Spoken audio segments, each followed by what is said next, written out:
Yeah, absolutely. Yes. Oh my God, yes. A big one. A huge, big, quiet, but big. It's just silent but deadly. I love those. Thank you so much. I've never faked an orgasm because I think our generation got enough participation trophies, but I don't judge you if you have to. We've all been there, right? When it's going too long. If you want to fake an orgasm, here's a little tip from me to you. Just hold your breath for as long as you can. Because then when you're like,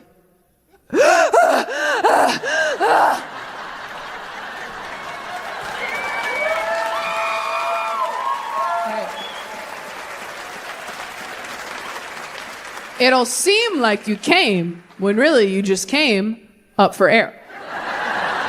That's how you get rid of hiccups and Jeremy.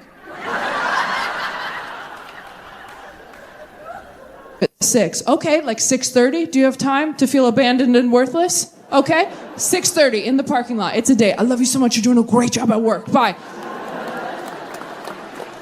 That's never happened to me once. Every feeling I have demands to be felt immediately. Every feeling I have demands its own parade. Every feeling I have just turns into that scene from Aladdin where he's pretending to be a prince. It's like, OMG, Taylor's hungry. This could get dicey. Needs a sandwich. Now she's a bitch. Take it from me. But I'm glad I've had this year to work on this stuff because I needed it. I just don't want to be somebody who has kids before I'm ready to have them. I have a friend who told me in the next year she either wants to get a dog or have a baby. I'm like, if you think those are the same thing, you are not ready for either one. A dog or a baby? That's like saying, yeah, I'm either going to get a skateboard or my pilot's license. It's whatever I have time for. It is insane to me how easy it is to have and keep a baby. Like, if you get your appendix removed, they won't let you take it home. But if you have a baby, they're just like, here, you drop this. And you know there are days at the hospital, nurses look at each other like, are we going to let this happen? They both have neck tattoos. One says fuck, one says babies. Either way they stand, it's bad news. Really? This is fine. This is fine with you. What were you going to name her? Big Red after your truck. Yeah, we got to do something. If you want to adopt a kid, you have to jump through so many hoops. But if you just have one, they're like, that's yours forever. No questions asked? That's insane. There's no exit interview on the way out of the hospital to make sure you're okay. Just like, hey, before we hand you a baby forever, can you put this metal bowl in the microwave for me?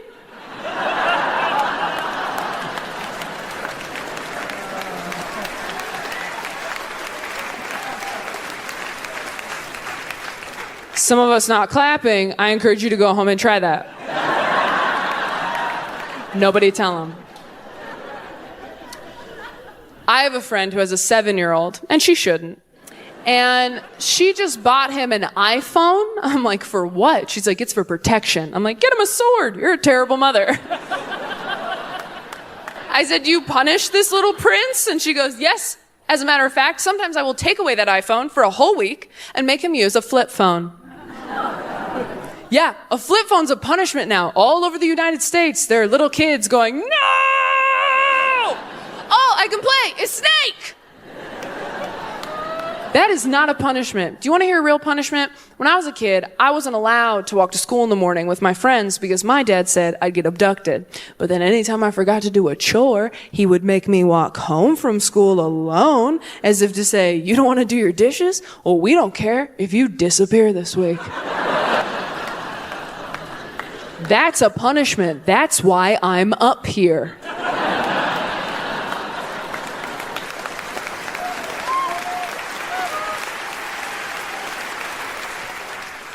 But I was trying to understand my friend's parenting style because I don't have kids because I'm responsible. And I said, have you thought about alternative punishments? And she goes, like what? I said, I don't know, chores, grounding, spanking. She's like, oh! I'm like, what, is he behind me? Did he hear? Where is he? You got eyes on him? She's like, I can't believe you suggested I spank my child. I said, whoa. Nobody suggested that. I don't believe in spanking, but I did get spanked. So there's a little bitter part of me for a while that was like, they're not going to have it better than me, that I had to work through in therapy. And I've done that work, and I wasn't sure if you had. It was just a question. Also, why are you acting like I invented spanking? I didn't come in here like, you know what would be good? Like, we both got spanked. What are you talking about? I got spanked growing up. Did you guys get spanked? Yeah. Do you feel fine? I feel fine. Do you feel fine? I feel fine. Do you feel fine? I feel fine. Do you feel fine? I feel fine. If we keep saying it, will we be fine? Maybe.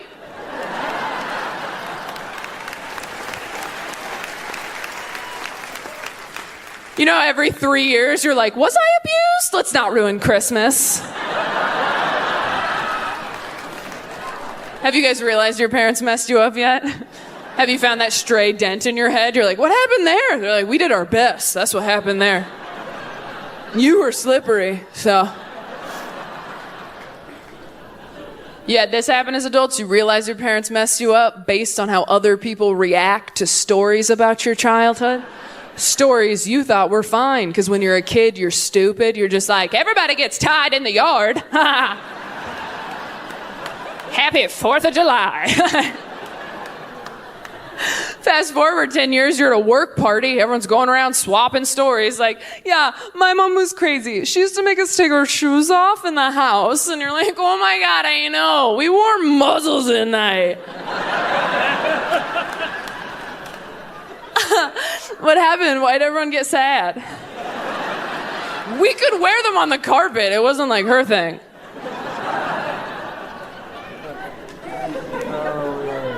But my friend was very offended, and I felt terrible. And I said, I'm very sorry. And she said, you know what, Taylor? I'm never going to spank my kid.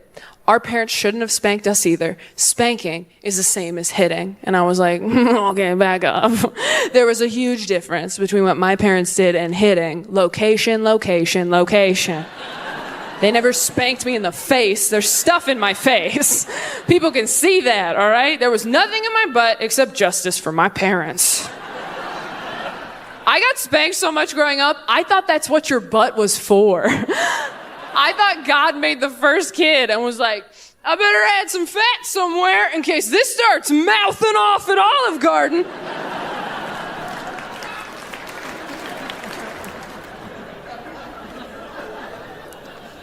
Play an important role in their lives. I love to third wheel it with my married friends. Go out to dinner, see a movie, because I love that moment when they walk up to meet me in front of the restaurant and I can tell that they've been fighting in the car. Married people think you hide it so well. You're just like, let's just table it till later. Let's just table it till later and have a nice evening. And then you come in real sweaty like, hey, it's good to see you. Glad we're finally doing this. Did they bring bread? They should have brought bread. The bread should have beat us here. Hey, can we get some bread, please? Can we get something to do with our hands other than attack each other, please? How are you? Tell us about you. Don't make me look at her. Don't make me look at her. And that's when you, as a single friend, get to tell your married friends all about dating nowadays. You get to tell them about the ghosting and the catfishing and the deep fake AI porn. And you know they get back in the car a few hours later like,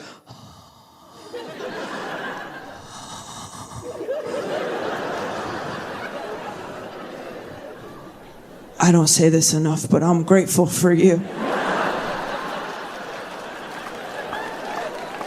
Hang out with your married friends. Go to their barbecue. I'd love to come. What can I bring? Ice, dessert, perspective. You want to know what the best part about being single is, though? I'm 25, and I don't want to party. I don't want to hook up, and I guess I'm not ready to get married. So what is left for me to do? Judge people, exactly. So I was on Facebook this week, just making sure my family's still racist, and that's a joke, I don't have to check. And I saw that a girl I went to high school with just got back from her honeymoon, and she posted that she's gonna be taking a break from social media. Have you guys seen people do this? Yeah, these like heroes of the internet. Their big announcement, just hear ye, hear ye. I will be taking a break from social media. #brave. It's like, dude, nobody wanted to see a picture of your sandwich on Wednesday. No one's gonna miss it on Friday, all right? Also, why are you posting about the fact that you're gonna stop posting soon? That's like toasting to the fact that you're gonna quit drinking in the morning. You're not off to a great start, sweetheart.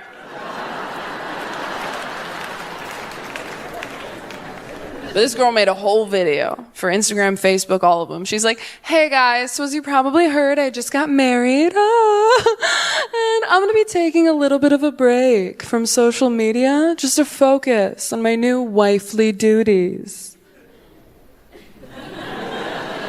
Wifely duty. I'm like, you can't blow your husband and share cat videos?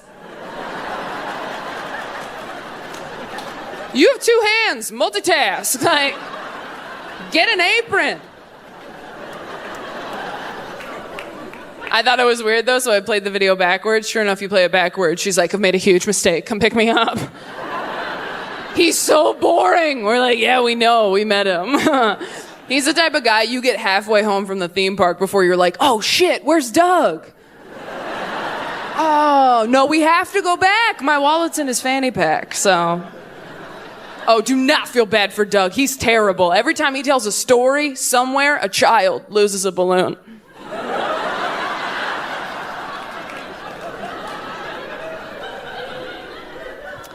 I went to their wedding. I'm so glad I did. I learned a lot. If you're single, go to as many weddings as possible so you can walk around just like, okay, not this. We watched her walk down the aisle for what felt like 45 minutes to an hour. Oh my God. These 20-something brides are really milking that walk. Just like...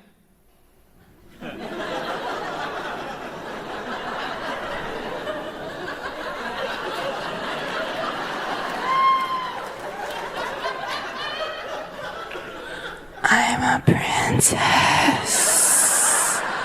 It's like, you're a Bigfoot, speed it up, we have lives. I swear when I get married, I'm gonna jog a little bit down the aisle like I've been in a crosswalk too long. Just like, yeah, I see the numbers going down. I'm gonna have you out of here in 9 seconds.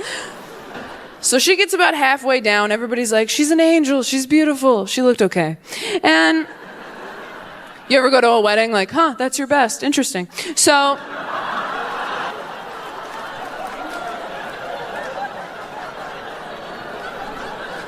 Don't be scared. Let it resonate with you. So she gets about halfway down, and I start getting antsy. So I go, you know what? I'm going to check out the groom. Because usually at this point in the ceremony, the groom's crying a little bit because she's so beautiful, he's so lucky, they made a mistake, whatever it is. It's part of the experience, and I wanted my money's worth. Those knives weren't cheap. So I look towards the front, not expecting like a blubbering mess of a man, just like a light... produce aisle mist, you know? Like a respectful, let's keep those zucchinis damp type of deal. And he was dry as a bone, you guys. Nothing going on. Just another Tuesday for this asshole. It's cheaper to get married on Tuesday. And I thought to myself, wow, if that happens to me, I'm gonna stop my wedding.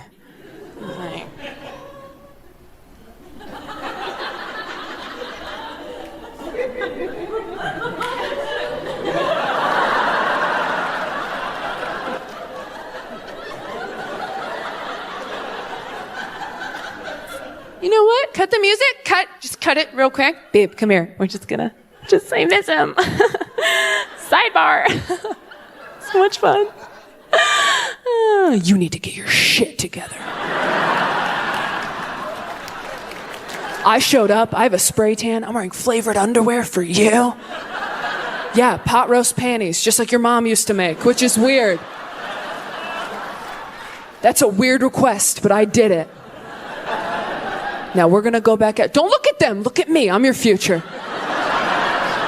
You focus up, buddy. Okay, oh, don't start crying now, it's too late and too early. You save that up, because we're gonna go back out there and we're gonna get it right this time, aren't we? Yeah, we are, because if you don't, I will make your life a living hell. Do you understand me? I could bake you cookies every day, or I can make you miserable forever. I don't give a shit either way. I just need a project, motherfucker.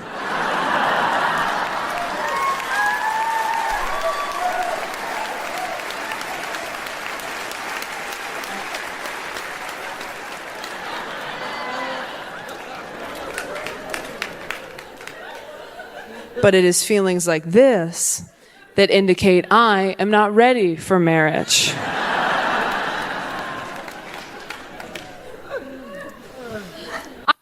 need more gay prudes to stand up and go, I too am bisexual. I'm attracted to all of you, and I trust no one.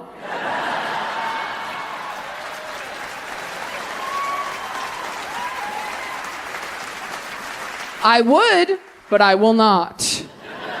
It's also scary to say you're bisexual for the same reason it's scary to say you're suicidal. There's always going to be people who are like, if you don't go all the way, you just want attention.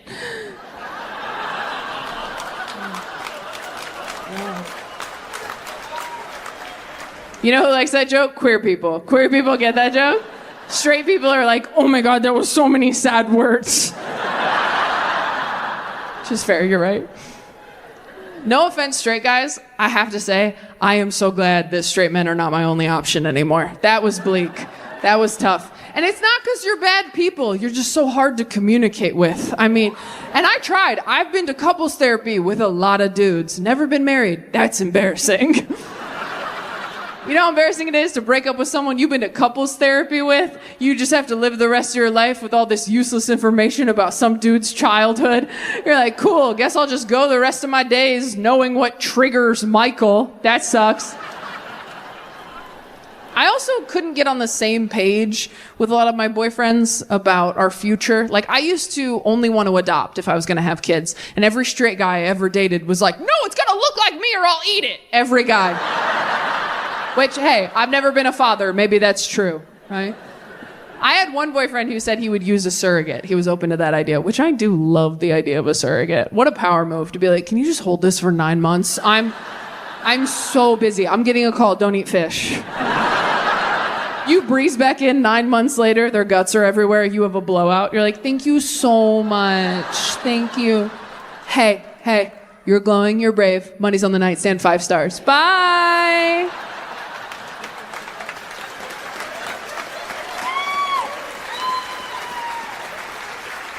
You're like, that was a lot. I'm going to do no contact delivery next time, I think.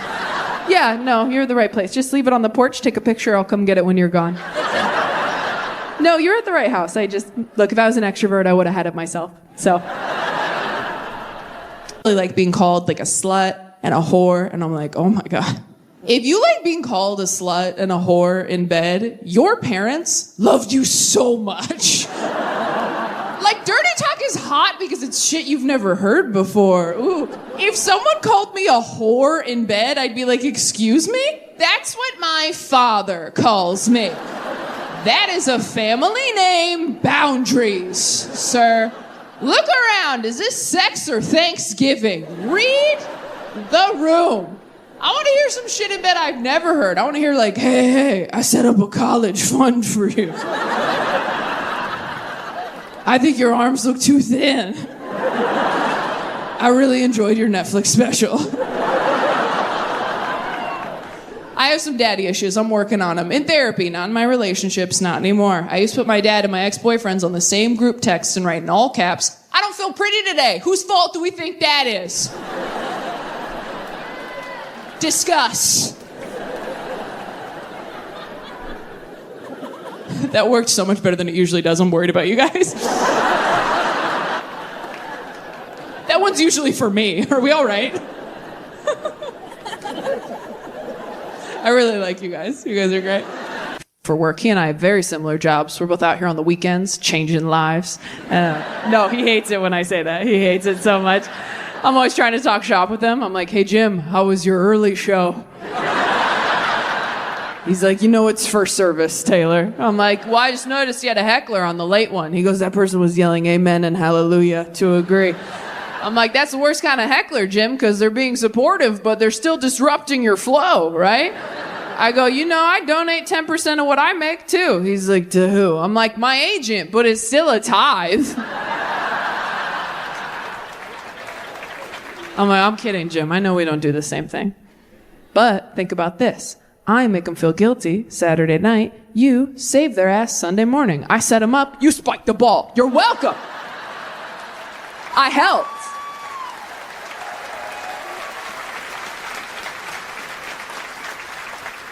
But my Uncle Jim's like a great pastor. He's like very progressive. He gives really interesting sermons. We didn't have a cool pastor like my Uncle Jim growing up. Is there anyone in here who grew up religious but is not religious anymore?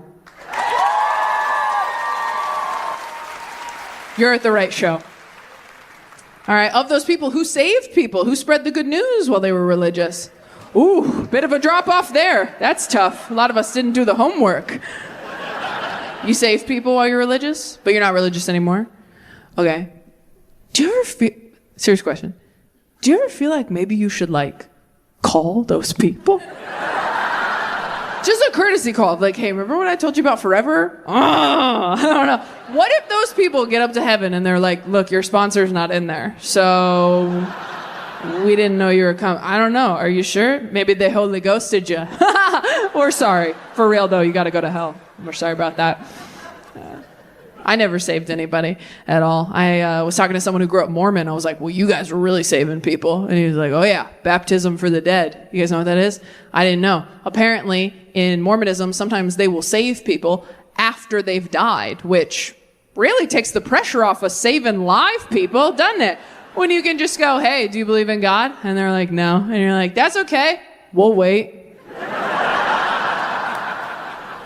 And then as soon as they're dead, you're like, bibbity-boppity Mormon.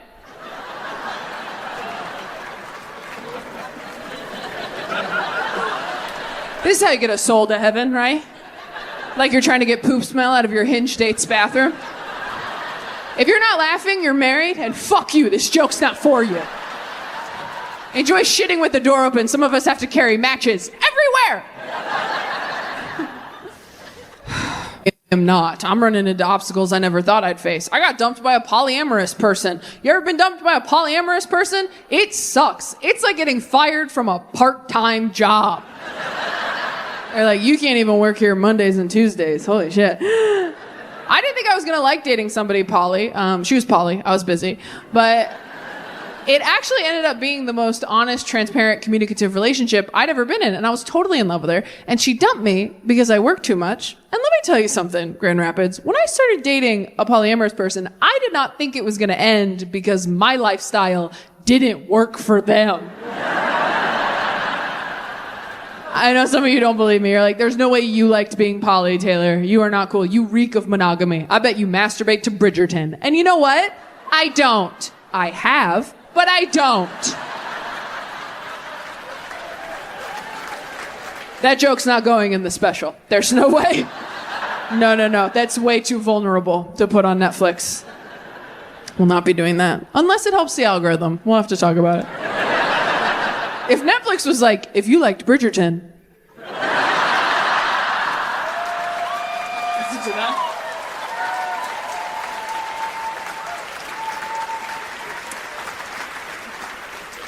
When I was 8, I was like, the only people I know with dead moms are Disney princesses. So like, this sucks, but am I about to get hot? Then I hit puberty and I was like, oh no, I guess God just hates me right now. That's a bummer. That's a joke. God doesn't hate anybody, all right? Not anymore. But have you read the Old Testament? Holy shit. The Old Testament is my favorite Taylor Swift album. It is banger after banger. Just like, you don't believe in me? Snakes! Look what you made me do.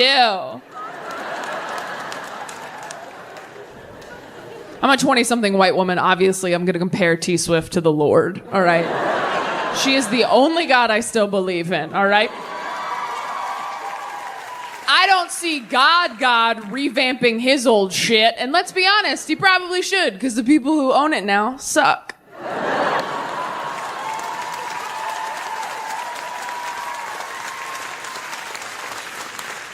It does grow you up very quickly, losing a parent that young. I mean, I saw a dead body when I was 8, which means I saw a dead body years before I saw a dick. And that is not the order this shit should go in, according to the American Girl Body Book. Although maybe it should be, because you know what's crazy? A dick, way more traumatizing than your dead mom. Oh my God, it's so much worse. I saw my mom, I was like, that lady used to make me snacks, now she's very still. I saw a dick for the first time, I was like, oh my God, who took Jabba the Hutt's eyes? You have done nothing for me. No, I didn't say Beetlejuice even one time. I haven't seen that many dicks, and I don't want to see any more. And it's nothing against men. I'm attracted to you for some reason. But I swear to God, every time you see a new dick, there's an adjustment period, isn't there? Just a real quick, like, and we're back in it. All right. I have stayed in relationships too long because I just wasn't ready to see a fresh one. I just couldn't wrap my head around it, literally or figuratively. I just didn't have it in me. Couldn't have it in me. And I don't care how many dicks you've seen. Every time you see a new dick, it feels like jumping into a cold pool. Just like, whoa, all right, let me just swim around, get used to this one. Okay, all right, this one's deeper than the last one, but that's okay. That's all right. This is why we take our arm floaties, you know, for moments like these. Okay. Just control your breathing. Hot girl summer, bitch. You can do it. I think of the genitalia options available, I think dicks seem friendlier, you know? They're up, they're happy to see you, they're wagging. I've never had sex. It's like a front tail, right? I'll Google it, it's fine. It's all speculation. I've never seen a vagina, not even my own, I'm a Christian. But from what I hear, it is very spooky down there. It's just a dark, spooky hole. Like, a hole? I'm sorry, what? Every time someone fingers me, I'm like, you are very trusting, sir. Because I don't even know where that goes. That might be where I keep the bipolar. That might be where it has been. Actually, if you see any, could you scrape it out? Could you? Just like a mental health pap smear? Can you just do? Don't do that. Like, you gotta hook your finger. Like when a baby's choking, are you familiar? If you do that, it'll push it in too far. It's too late. But if you hook your finger, you swipe it. That's how you get it out. I like doing that joke because it goes too far, but you do learn something that could save a life.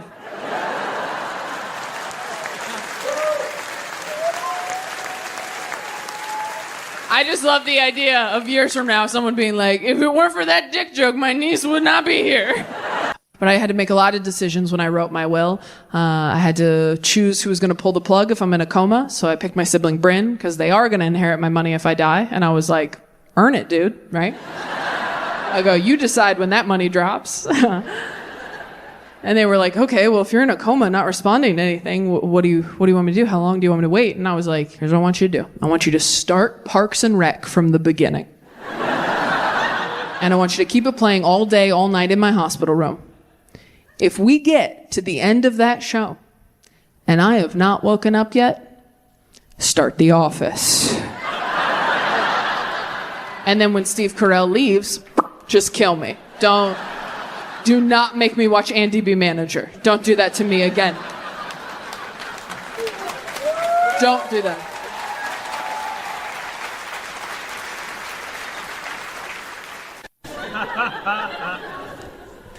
I didn't want to be married, though. I wanted to be married, mostly so I wouldn't have to date anymore. I will say, though, the best time to date is immediately after a very painful breakup, because your standards are so low. Oh, after I broke off my engagement, I was like, wow, all I want to do is make out with someone who hasn't seen me cry in the tub. Like, that's all I wanted. I just wanted a fresh one who didn't know I was crazy to come in like, you're not like other girls. I'm like, not yet. Oh, you're sitting across from him at dinner while he talks about his ex. You're like, whoa, she sounds nuts. But in your head, you're like, we would be friends. If this doesn't work out, I'll call her. She made a fake Facebook account to stalk you after you blocked her? That's insane. I would never do that on Facebook. She sounds old. Not good at dating. I tried a dating app once. I tried OkCupid. Okay, heard some judgment from the back. Look, I didn't know it was a bad one. I should have known. The name sounds like giving up. Just like, okay, Cupid, you take a stab. I just don't like dating apps because I feel like people curate these really fake opening lines that they'll just copy and paste and use on everybody. I talked to a guy who told me on Tinder, his opening line, no matter who it was, so, do you like sunrises or sunsets? That's me choking on his dick because that's a great line. I mean, It's poetry. That's a haiku, I think. Check my math, but that line's a Trader Joe's bag. You should reuse it. I had a guy on OkCupid send me an emoji as an opening line. Not a cute one, not like a heart or a kissy face or even an eggplant, which is gross, but I get it. He sent me one of these.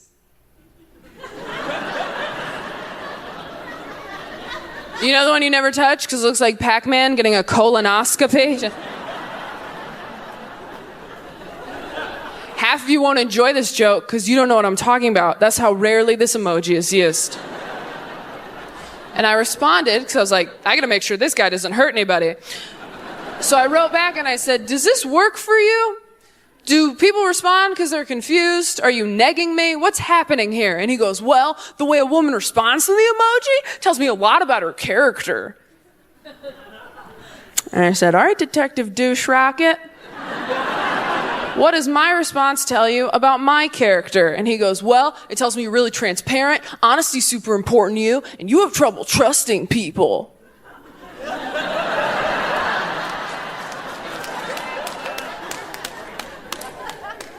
That emoji works. He's like, so we should get coffee or married. I don't know. Dr. Douche Rocket, I'm sorry.